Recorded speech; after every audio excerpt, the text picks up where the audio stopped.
There's nothing happy about this, but I think it's our responsibility to some point as well, because of the amount of violence that's associated with. You think, what amount of violence might he resort to if he feels like he's being caught or threatened?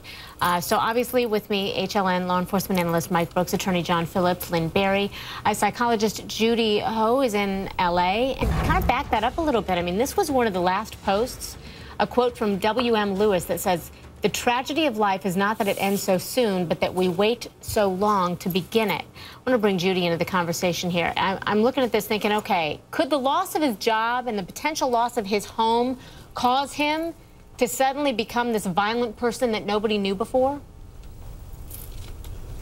Well, Christy, I think there was something underlying to begin with, and oftentimes it takes a big stressor for that to really come out in an individual. But he was described as a loner. You know, he was addicted to video games, and especially this video game EverQuest, which is a way to take on a different identity and feel powerful. And maybe he didn't feel that way in his own life, and, you know, this video game was a way of channeling that.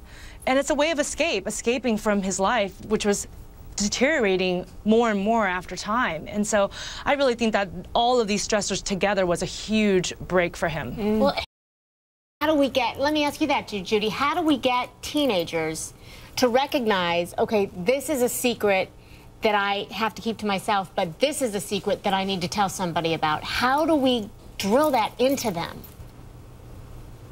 You know, I think the communication between parents and children have to start very early, and parents have to model that it's okay to talk about all types of information, and they need to sort of get that message to them when they're at a very young age, before some of this provocative stuff can come up when they become preteens and teenagers.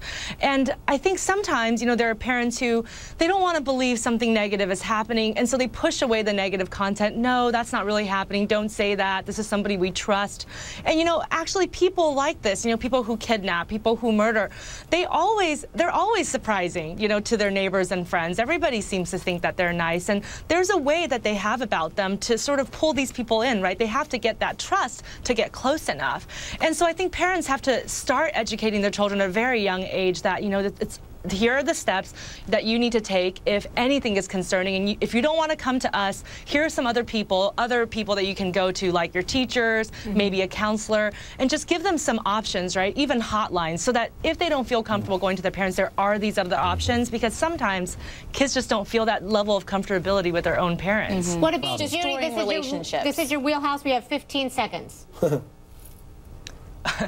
Well, you know, this is a problem that pre-existed in gym. I mean, there's only a few people who are video game addicts, and they're really trying to run away from their own reality, and this world allows them to do that. Right, thank you. But Judy, with everything that we've learned about him, do you see anything in his profile that would tell you this was premeditated, that this guy thought about this and knows how to stay off the grid?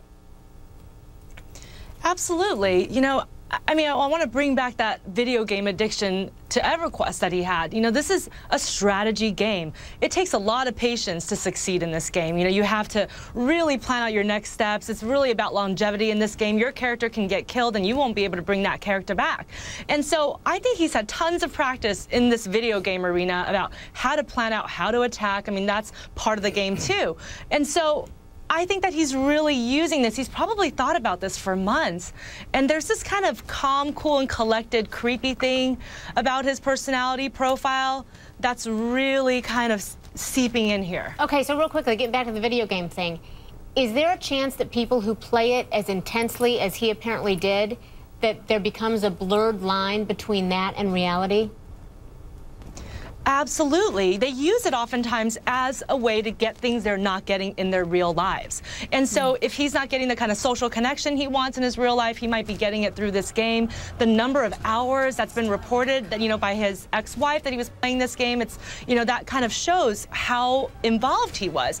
And so after a while, you know, when you feel so powerful in this video game fictional world, you start to blur the lines between that and reality, and you start to try to bring in some of those aspects into your real life. And so I think that it's really confusing for him at this point, you know, and he doesn't see that in real life there are consequences to doing this type of thing, whereas in the video game arena, really, there's not a consequence. I mean, the video game is the consequence. There's a lieutenant colonel that advises on Call of Duty that says that the 8-year-olds playing Call of Duty now are more tactically trained than soldiers in the 80s. And so now you're dealing with fantasy stuff. You know, this is fantasy life, and if you have a delusional person, they adapt it and they're trained, and it could feed right into it.